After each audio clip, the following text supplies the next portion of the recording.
नमस्कार मंडळी, कालच्या व्हिडिओत पाहिलं होतं की ऑलमोस्ट आपल्या नवीन घराची चांगली सेटअप झाला आहे, पण थोडंफार चुकलं आहे ना, ते आता हळूहळू नीट करता येईल. मग नवरोबा कामाला गेल्यानंतर मी झोपली थोड्या वेळ, की कालच्या कामाने खूप थकवा आला होता मला. आणि मग घरातली साफसफाई चालू केली मी आणि गॅलरी धुवून घेतल्या. आणि इथे आपल्याला बाल्कनी आहे आणि खूप भारी व्ह्यू आहे समोरनं. आणि इथे डब्बे एकावर एकच ठेवले होते तात्पुरतं, क्योंकि अजून व्यवस्थित सेटअप करायचं आहे. आणि इथे जो आहे ना पसारा, ह्याला मी आता स्टँड ऑर्डर ऑनलाईन करणार आहे, तर त्याला स्टँड आता घेऊ, क्योंकि ते तात्पुरतं तसंच ठेवायला लागेल. आणि हे पहिल्यापेक्षा छोटं घर आहे, तर थोडं ॲडजस्ट करून राहायला लागेल.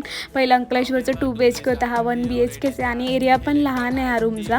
आणि मग रात्रीच्या वेळी आम्ही बाहेर गेलो होतो. नवरोबाची गाडी थोडी खराब झाली होते, क्योंकि पॅकर्सवाल्यांनी व्यवस्थित गाडी आणलीच नाही, पूर्ण चाक हलत होतं. आणि येताना नाश्ता घेऊन आलो होतो, तर आज काही जेवण बनवायचं जास्त इच्छा नव्हते, तर डाळ भात केला होता आणि कुरड्याची भाजी केली होते. आणि असा दिवस संपला. भेटू तिच्या एवढ्यात. Like share subscribe. बाय.